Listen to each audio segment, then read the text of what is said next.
Oke, Assalamualaikum warahmatullahi wabarakatuh. Di video kali ini saya akan menjelaskan tentang React. Nah, di sini kita awali dengan variabel. Di sini kita memiliki variabel angka yang memiliki value 10. Lalu kita ubah variabel value dari variabel angka tersebut dengan 20. Lalu kita akan menampilkan angka tersebut dengan menggunakan kode yang berikut. Nah, lalu juga ada cara penggunaan untuk dia jika desimal. Penggunaannya seperti ini. Kita menggunakan dia titik. Lalu juga ada seperti ini, yang dimana kita bisa, jika menggunakan sebuah kondisi, kita tidak perlu lagi menggunakan else. Kita hanya perlu, jika ingin menampilkan outputnya yang selain dari kondisi itu, kita hanya perlu menampilkan outputnya di luar dari kurung kurawal ini. Jadi kita tidak perlu lagi menggunakan else seperti ini. Nah, kita lanjut ke raw function. Nah, raw function ini dia seperti kita membuat sebuah array, tapi di array itu memiliki function-function. Nah, yang function-function ini seperti ID, name, email, itu kita sebut dengan objek. Nah, di sini dalam sebuah array customers ini, kita memiliki dua objek. Lalu cara pemanggilannya bisa seperti ini. Kita menggunakan for each, kita melakukan perulangan, lalu kita panggil customers. Nah, kenapa menggunakan customers.name? Ini dia kita awali dengan nama array, lalu kita lanjutkan dengan nama function. Kita ingin menampilkan nama sama email. Oke, kita lanjut. Selanjutnya ada distracting. Distracting ini dia untuk mengekstrak sebuah data yang dimana berisi function, ada ID, ada name, ada email. Nah, lalu kita ingin mengambil name sama email. Kita bisa mengekstraknya seperti ini. Lalu pemanggilannya sama seperti yang sudah saya jelaskan tadi, sama seperti ini. Lalu ada split operator. Nah, ini kita penjelasannya, kita memiliki array produk yang dimana berisikan dua data dengan functionnya ada ID, nama sama stok. Lalu kita ingin menambahkan data satu lagi dan kita ingin memasukkan dia ke dalam array yang udah kita buat tadi nih. Nah, di sini kita ada membuat data baru yang dimana ID-nya 3, ada nama tablet, ada stok 8. Nah, data ini ingin kita memasukkan dalam array-nya. Kita bisa buat seperti ini dulu. Apa data yang ingin kita masukkan, lalu kita bisa membuat kode berikut untuk menambahkannya. Nah, lalu kita update produk tersebut. Selanjutnya ada default parameter. Nah, di sini kita ada membuat sebuah default dari sebuah function. Nah, di sini kalau customer name nih kita defaultkan dengan guest, lalu produk ada unknown, lalu quality ada 1. Lalu cara pencontohan dia default tuh begini, bagaimana? Nah, yang pertama ini dia lengkap, yang berisikan value-nya itu ada 3. Ada untuk nama, ada untuk produk, sama ada untuk jumlahnya. Oke, dia seperti ini. Dia customer name, lalu ini untuk produk, lalu ini untuk quantity. Tapi yang kedua ini dia tidak memiliki quantity. Agar dia lengkap, maka akan diambil sebuah default yang udah kita buatkan sebelumnya, yaitu 1. Jadi, quantity dari data ini adalah 1. Nah, kalau kita ingin mendefaultkan semuanya, kita hanya tidak perlu menggunakan petik, kita hanya perlu menggunakan kurungnya saja. Jadi semuanya itu default. Oke. Lalu selanjutnya ada template dari literal dalam invoice. Seperti yang sudah saya jelaskan tadi, kita menggunakan yang namanya petik tadi nih. Lalu kalau di sebelumnya kita tuh kan harus menggunakan yang namanya /n untuk dia lanjut ke baris bawahnya. Kalau di sini kita tidak perlu menggunakan /n tadi, kita hanya perlu enter yang dimana nanti ini akan otomatis mengikuti. Jadi seperti string. Itu keenaan kita menggunakan React. Nah, lalu cara pemanggilannya seperti ini. Nama pelanggan tadi kita ingin customers. Lalu juga ada produk. Nah, untuk price, harga ini udah dia berada di sini. Nah, lalu ada total price-nya ini, dia akan dikali. Di sini ada 2. maka kuantitinya 2 akan dikali dengan price yang nanti outputnya akan menjadikan 1000. Nah, ini berisi invoice-nya. Customers kita isi dengan John Doe, product kita isi dengan laptop, quantity kita isi dengan 2, price kita isi dengan 500. Sama total harganya ini kita akan kalikan 2 ini dengan 500 yang menghasilkan 1000. Lalu untuk promise ini, kita ingin mengambil sebuah data dari server. Kita akan membuat janji, kita akan membuat promise. Lalu kita akan jika kita ingin menampilkannya secara bertahap atau ada jeda-jedanya gitu, kita bisa menggunakan set timeout ini.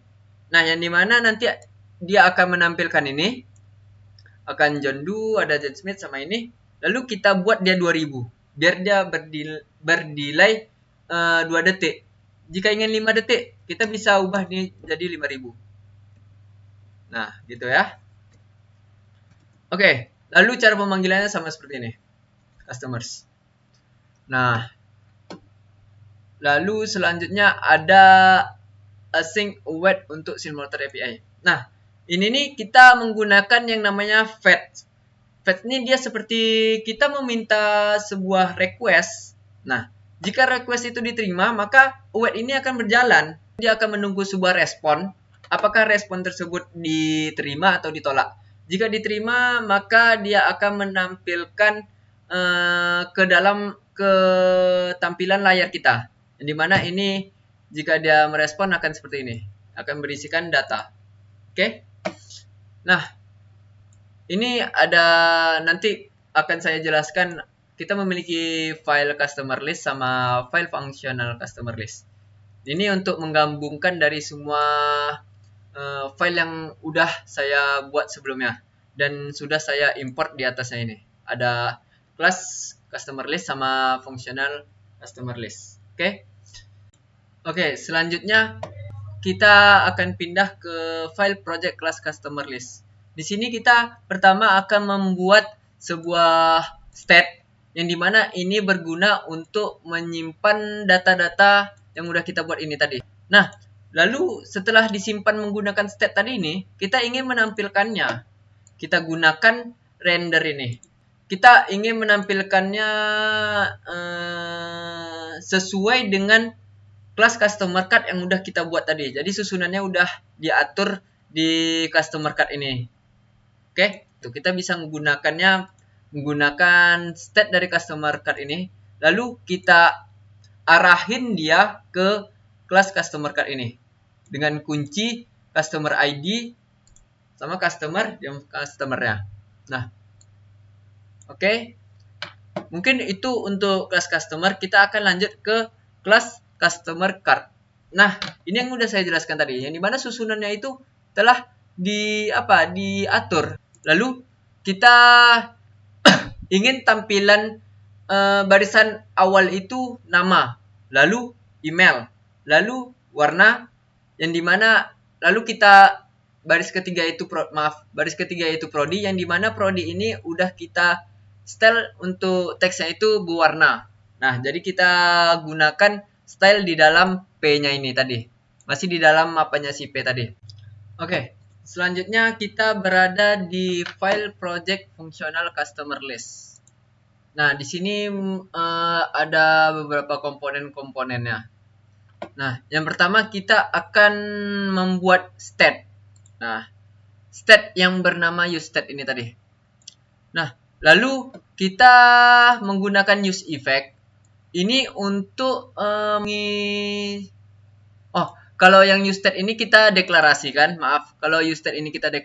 lalu yang use effect ini kita akan menginisialisasi data-data ini tadi yang berada dalam array ini tadi. Ada 2 data. Nah, sini kita menginisialisasinya. Lalu jika kita ingin menggunakan useState sama use effect ini, jangan lupa kita mengimport React-nya tadi ini. Nah, lalu kita dalam kurungin ada useState sama use effect yang berasal dari React. Nah, jangan lupa menggunakan importnya itu ya, jika ingin menggunakan use effect sama useState. Nah, selanjutnya kita ingin menampilkan output dari ini tadi. Oke, ini sama seperti yang ada di customer list ini tadi. Nah, sama. Lalu kita ingin menampilkannya sama sesuai dengan aturan yang udah diatur sama customer card tadi nih. Jadi susunannya udah sesuai. Ada nama, ada email, ada warna. Yang dimana warna itu berpengaruh ke warna teks dari prodi ini tadi. Ada nama, ada email, dan prodi ini dia akan mengikuti dari warna. Oke? Nah, kita bisa menggunakannya dengan customer map ini. Lalu customers, yang dimana diarahin ke customers card. Nah, oke, yang dimana berisikan kunci dari ID, lalu customers diapain dengan customersnya. Nah, dan ini ada kalau kita untuk mengedit, untuk mengelola perubahan dari input, dan untuk jika ingin menampilkan output atau melihat output dari yang sudah saya jelaskan tadi ini, kita bisa lihat dia di apa? Di Chrome.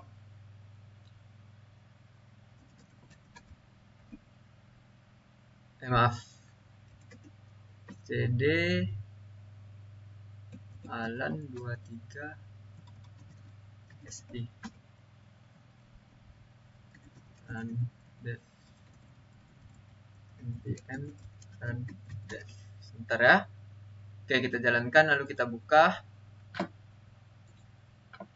Nah, sini ini yang kita lihat awal ini adalah tampilan dari yang udah kita buat sebelumnya. Yang dimana di sini dengan urutan CRM Customer Management. CRM Customer Management. Lalu ada Customer List. Nah, ini berada di Customer List. Yang dimana outputnya itu sesuai dengan ini tadi. Customer List sama ada kelas komponen. Nah, lalu ini nih yang kotak ini udah diatur susunannya di card. Di card customer ini tadi. Di card customer card ini tadi nih. Nah, dia udah disusun di dalam ini. Dia ada bordernya ini dengan warna ini. Lalu paddingnya 10, marginnya 5, ini udah diatur sini. Jadi dia udah sesuai. Lalu ini ada namanya tadi kita pertama ada John Doe sama Jen Smith. Nah, John Doe ada Jen Smith. Jadi outputnya udah 2. Lalu ada email. Yang dimana kita menampilkannya ini. Ada nama, ada email. Ada nama, ada email, lalu prodi. Nah, prodi ini kan warna merah nih. Yang dimana ini udah disesuaikan di sini tadi nih. Ada warna merah sama warna kuning. Nah, ada warna merah sama warna kuning. Oke. Nah, sama juga seperti customer list ini. Ada Alice Johnson, ada Bob Williams. Ini sama seperti ini tadi. Ada Alice Johnson sama ini ya. Untuk warnanya ada biru, ada green, ada biru, ada green. Lalu untuk pengoutputannya sama. Ada nama, sama email, sama prodinya. Oke. Nah, untuk melihat output yang di app.jsx ini, localhostnya kita copy, lalu kita pergi ke Chrome tadi ini, lalu kita Ctrl V. Nah, tampilannya sama, lalu kita pergi ke inspect, ke console. Nah, di sini udah dijelaskan. Udah ditampilkan. Nah, yang dimana yang pertama tadi, yang awalnya 10, kita ubah menjadi 20. Lalu ada 3,14. Oke, lalu ada 20 karena dia benar. Nah, 20. Sama ada 10 yang dia ingin menampilkan dari sini tadi. Oke. Ini ditampilkan di luar, ini ditampilkan di dalam. Lalu ada John Smith example. Nah, ini penampilannya seperti ini. Nah, ada nama sama email. John Smith example.